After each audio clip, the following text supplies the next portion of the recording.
सवाल है आपसे, जब आप एक 1956 में writer Gavin Maxwell southern Iraq में ट्रेवल कर रहे थे। कुछ समय पहले उनके पालतू कुत्ते जॉनी की मौत हो गई थी और उसके बिना उनकी लाइफ बहुत सूनी हो गई थी। उन्होंने सोचा कि क्यों ना इस पर कुत्ते की जगह एक ऑटर को पाला जाए। ये ख्याल उनके दिमाग में आया था कैमस फेरना में, जो वेस्ट हाईलैंड्स स्कॉटलैंड में उनका घर था। उनका घर पानी से घिरा हुआ था, यानी कि एक ऑटर के लिए वो एक परफेक्ट जगह थी। जब उन्होंने ये बात अपने दोस्त को बताई तो उनके दोस्त ने कहा कि अरे बिल्कुल, तुम्हें यहाँ तिग्रिस मार्सेस में जाना चाहिए। वहाँ ऑटर्स पानी की तरह कॉमन है, वहाँ के अरब्स उन्हें पालते भी हैं, तो वहाँ से तुम्हें ऑटर आसानी से मिल जाएगा। अगले सीन में राइटर और उनके दोस्त बसरा शहर में कंसुलेट जनरल में अपनी मेल का इंतजार कर रहे थे। कुछ दिन बाद उनके दोस्त की मेल तो आ गई और वो वहाँ से चले गए, पर राइटर की मेल नहीं आई। उनका इंतजार लंबा होता चला गया। 5 दिन बाद आखिरकार उनकी मेल आई। मेल पढ़ने के बाद उन्होंने अपने कमरे में जाकर देखा कि वहाँ 2 अरब यानी कि इराक के 2 लोग जमीन पर बैठे हुए थे और उनके पास एक सैक यानी कि एक बोरी थी जो अजीब तरह से हिलडुल रही थी। उन्होंने राइटर को एक नोट दिया। नोट में लिखा था, हियर इज योर ऑटर, ये रहा आपका उठबिलाव। राइटर का दिल जोर जोर से धड़कने लगा। उन्होंने इस बोरी को खोला और उसके अंदर से जो जीव निकला वो उनकी जिंदगी बदल देने वाला था। शुरू में वो ऑटर पूरी तरह से कीचड़ से सना हुआ था। धीरे धीरे जब वो कीचड़ सूखा और झड़ने लगा तो उसके नीचे से एक सॉफ्ट वेलवेट फर निकला जो बिल्कुल एक चॉकलेट ब्राउन मोल यानी कि छछूंदर जैसा था। राइटर कहते हैं कि वो बिल्कुल एक स्मॉल ड्रैगन जैसा लग रहा था। इमेजिन कीजिए एक छोटा सा ड्रैगन जिसके कान छोटे छोटे थे और जिसके ऊपर मड मास्क लगा हुआ था। पहले 24 घंटे मिजविल, जैसा कि राइटर ने उसे बाद में नाम दिया, ना तो दुश्मनी दिखा रहा था ना ही दोस्ती दिखा रहा था। He was simply aloof and indifferent। वो बस अलग थलग और बेपरवाह सा था। वो फर्श पर राइटर के बेड से दूरी बनाकर सोता था। दूसरी रात वो उनके बेड पर आया और सुबह तक वो उनके घुटनों के बीच में गहरी नींद में सोया हुआ था। इस छोटी सी घटना से उनके बीच में एक रिश्ते की शुरुआत हो गई थी। धीरे धीरे मिजबिल खुलने लगा, उसे अपने आसपास की चीजों में इंटरेस्ट आने लगा और तब राइटर ने देखा कि ओटर्स की सबसे खास क्वालिटी क्या होती है, उनका पानी से प्यार। राइटर मिजबिल को बाथरूम ले गए। आधे घंटे तक वो पागल सा हो गया। वो पानी में उछलकूद कर रहा था, रोल कर रहा था और छप छप कर रहा था। 2 दिन बाद एक और अजीब चीज हुई। मिजबिल बाथरूम में घुसा और राइटर ने देखा कि वो अपने छोटे छोटे हाथों से टैप यानी कि नल को खोलने की कोशिश कर रहा है। 1 मिनट से भी कम टाइम में उसने टैप को इतना घुमा दिया था कि उससे पानी की एक तेज धार निकलने लगी। उसने पानी को चलाना सीख लिया था। कुछ दिनों बाद मिजबिल राइटर की लाइफ का एक और इम्पोर्टेंट हिस्सा बन गया। वो उनके पीछे पीछे चलता, उन्हें बुलाता। अब वो एक अनजान जीव नहीं, उनका साथी बन चुका था।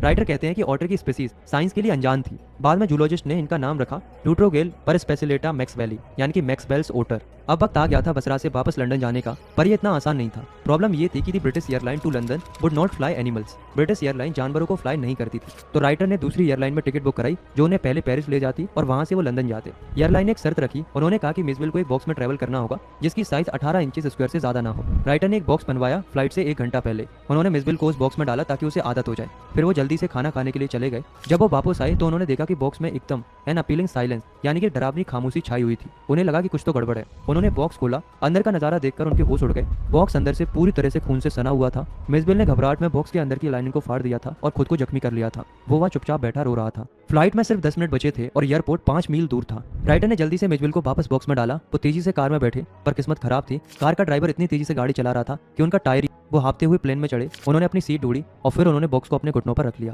प्लेन की एयर होस्टेस बहुत ही काइंड थी। She was the very queen of her kind. उसने राइटर से कहा कि आप अपने पेट को अपने घुटनों पर ही रखिए। राइटर ने उसे सारी कहानी सुनाई और उसने उन्हें बहुत समझा। राइटर ने बॉक्स का लॉक खोला और जैसे ही लॉक खुला, Mij was out of the box in a flash. Mijbil एक झटके में बॉक्स से बाहर निकला और फिर शुरू हुआ असली चाओस। मिजबिल प्लेन में इधर उधर भागने लगा, नीचे ऊपर, लोगों के पैरों के बीच में। पूरे प्लेन में चीख पुकार मच गई। एक औरत तो डर के मारे अपनी सीट पर खड़ी हो गई। राइटर ने देखा कि मिजबिल के पूंछ एक इंडियन आदमी की पगड़ी के नीचे से गायब हो रही है। उन्होंने उसको पकड़ने के लिए डाइव लगाई, पर उनका मुंह सीधा एक करी की प्लेट में जा घुसा। यार होस्टेस भी अपनी हंसी नहीं रोक पाई। आखिर में राइटर ने मिजबिल को अपनी सीट के पास आते देखा। मिजबिल उनके घुटनों पर चढ़ गया और उनके चेहरे और गर्दन को प्यार से रगड़ने लगा। इतने चाओस के बाद आखिरकार सब शांत हुआ। लंदन में मिजबिल और राइटर की लाइफ एक नए दौर में शुरू हुई। मिजबिल ने वहां भी अपनी हरकतों से सबको हैरान कर दिया। उसके पास खेलने के लिए ढेर सारे टॉयज थे, ping pong balls, marbles, rubber fruit और एक टेरापिन सेल। वो पिंग पोंग बॉल के साथ सॉकर खेलता था, पर उसका असली मजा तो सड़क पर आता था। जब राइटर उसे वॉक पर ले जाते थे तो इंग्लैंड में किसी ने भी ऑटर नहीं देखा था, तो लोग मिजबिल को देखकर अजीब अजीब अंदाजे लगाते थे। लोगों के गैसेस बहुत ही फनी थे। कोई उसे आप बेबी सील कहता, तो कोई उसे स्क्वेरल कहता, तो कोई उसे वेलरस कहता,